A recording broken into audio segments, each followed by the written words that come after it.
There is a question I have carried for years, not the kind for dinner conversation or journal entries, the kind that lives in the deepest part of you, persistent, unanswered, and waiting. The kind that burrows into your bone marrow and waits for the moment you are finally ready. And the question is this: why do we keep ending up in the same story? Let me ask that another way. Why does your future keep looking like your past, just wearing different clothes? I will let that sink in for a moment. Maybe yours sounds like this. Why do you keep attracting the same lesson until you feel like life is trying to tell you something you can't quite hear?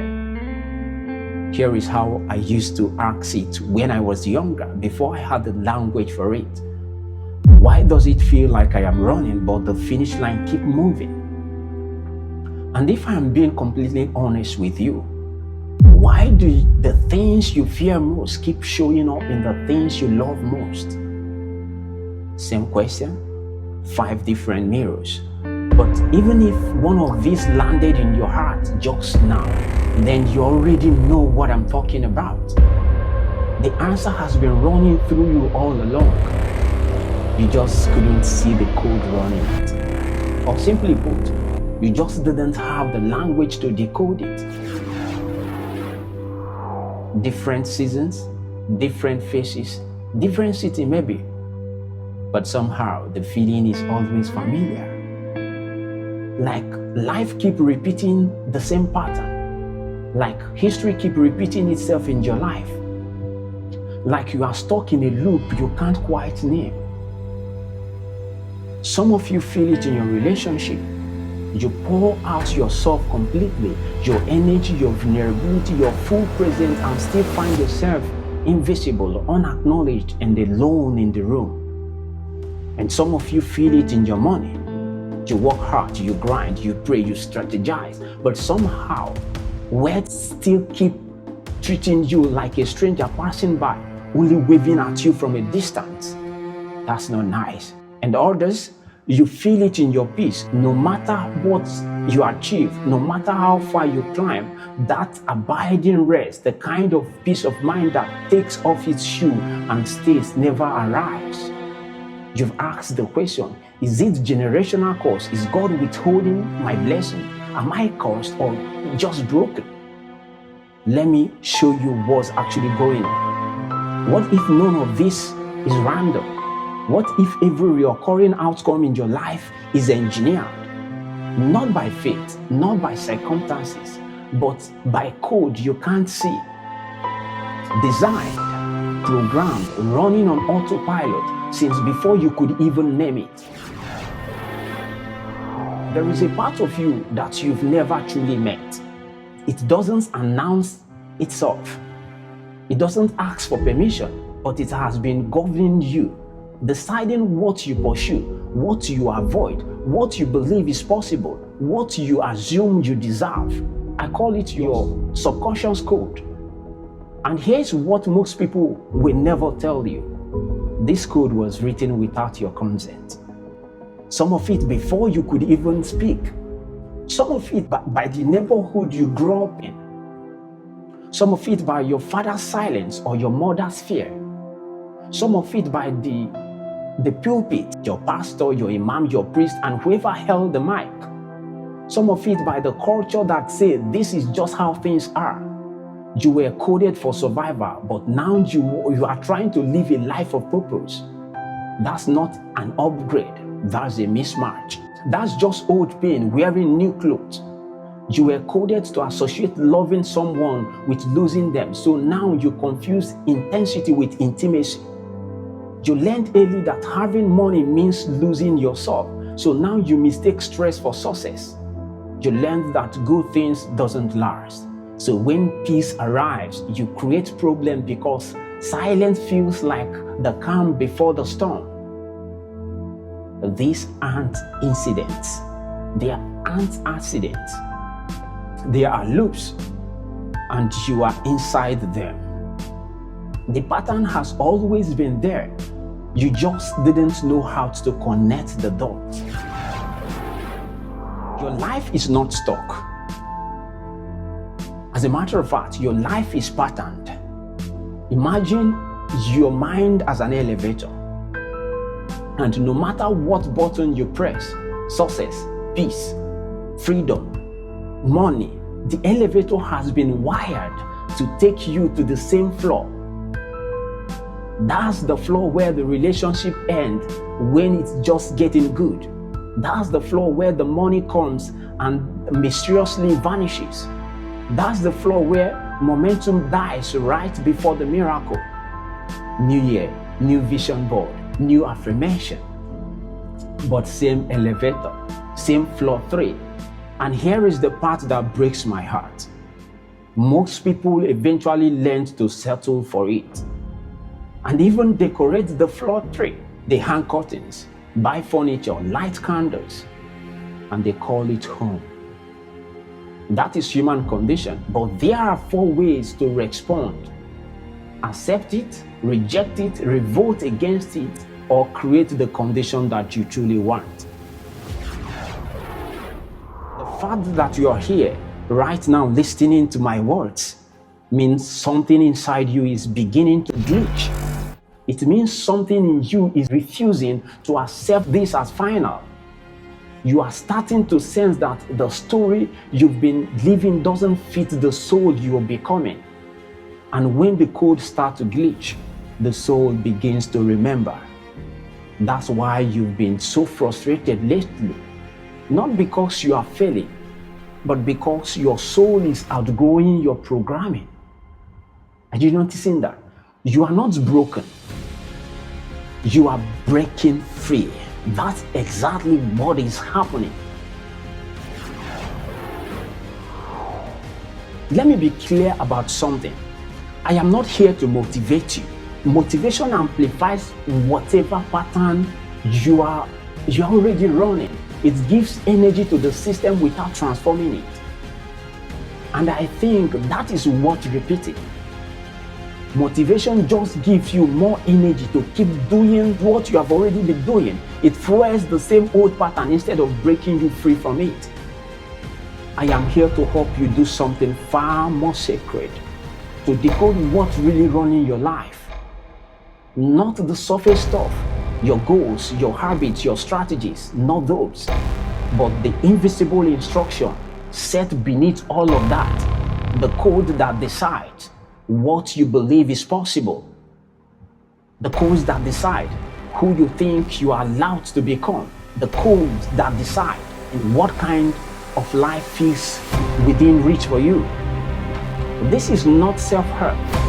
This is self-archaeology. This is uprooting the foundation, not renovating the surface. We are going beneath motivation, beneath mindset, beneath behavioral modification. We are going to the blueprint. There is a system I've developed over the years studying why people repeat what they hate. I call it SPOT, the science of predictable outcome and trends. Here is the foundation. If you can spot the pattern, you can recode the outcome.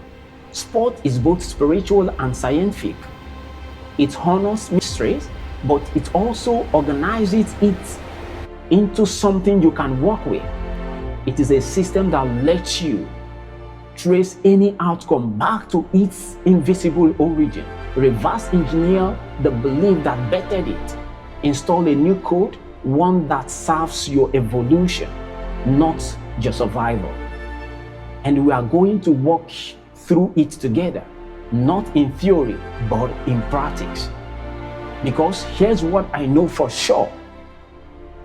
Until what you know becomes what you do, you don't truly know.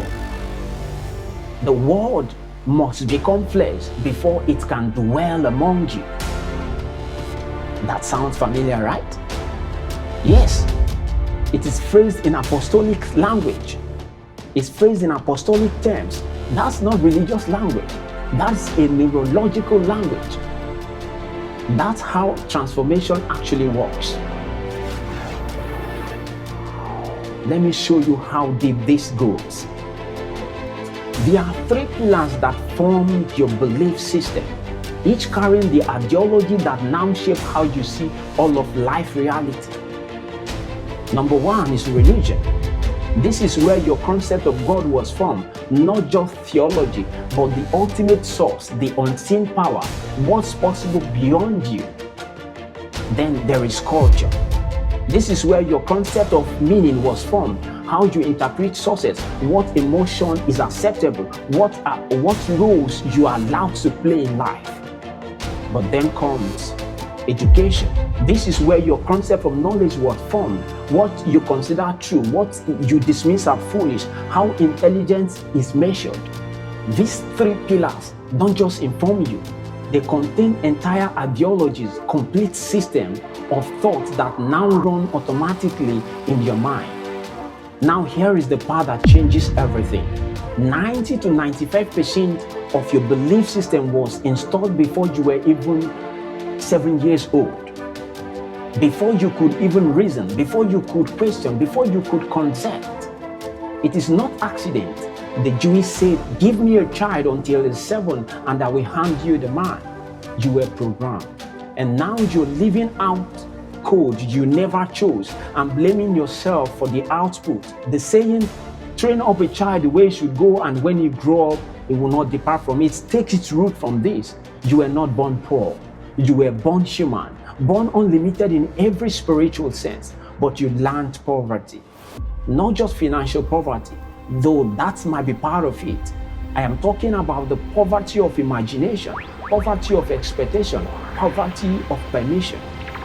The belief that you are less than what you truly are. True poverty is not the absence of money. It is the absence of awareness. Awareness of your infinite worth, your creative agency, your divine authorship. That code must be rewritten. Now listen carefully. I haven't changed your mind. All I have done so far is expose you to a different lens, to a different perspective. The thing is, exposure only brings awareness, but awareness without discipline is just an entertainment. You've already read the books, right? Haven't you? Awaken the Giant Within by Tony Robbins, Think and Grow Rich by Napoleon Hill, or even Atomic Habits by James Clear. But has your life actually changed? To some degree, yes, but probably not as much as you wanted. You know the framework, the principles, the steps, but somehow things haven't worked as you wanted. The question is, so why are you still here? You have also attended the seminars, watched the video, listened to the podcasts, and yet, flaw 3, you know what I mean? The question is why? Why is it so? It is because repeated exposure to wrong information over 20 years, maybe 30, I don't know how old you are, cannot be erased by even 20 hours of right information. Your brain doesn't work that way. Transformation requires synaptic encoding, the formation of new neural pathway through repetition, discipline, and the right environment. That's why I'm not offering you a course. I am offering you a relationship, a sustained, intentional, communal experience where you are repeatedly exposed to the frequency of truth until your nervous system begins to recognize it at home. Teaching brings awareness. Mentorship brings discipline. Community guarantees results. This is not magic. This is science married to spirit. What I call the spirit of things. And it works. We will explore the spirit of things sometimes in the future.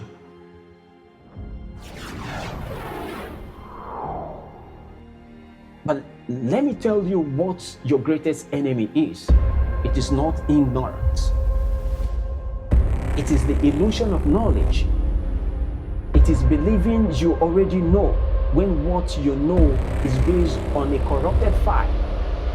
It is not knowing that what you know is wrong. You can't solve a problem from the same level of consciousness that created it. You've been trying to think your way out of patterns you've behaved yourself into. That is like trying to talk yourself out of hunger. It doesn't work. You need a new environment, a new frequency of the mind, a new standard of normal.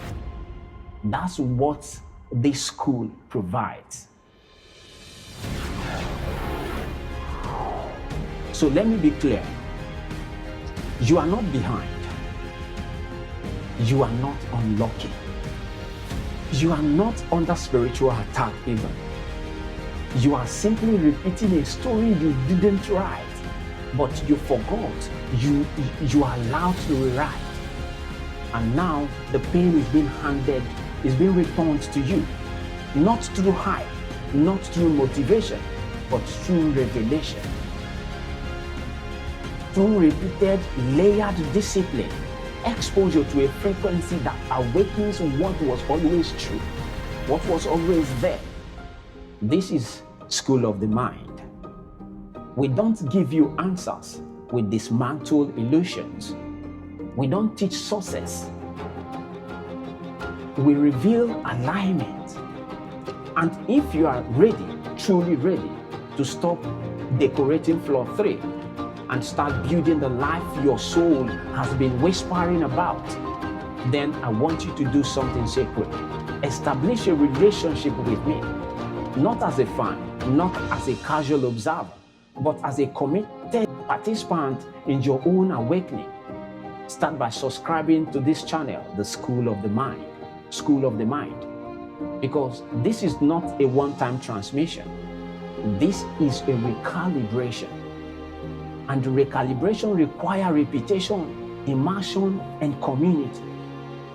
It requires you to return again and again until the new code becomes automatic, until the word becomes flesh, until what you know becomes what you do. Breathe and listen for the next glitch in the code. Listen to the next glitch in your code, because when it happens, you would know exactly what to do with it.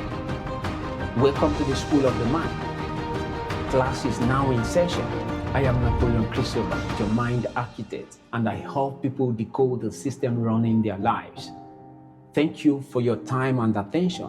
If this resonated, share it with someone who is ready to excavate. Subscribe and hit the notification button. We are just getting started. Thank you.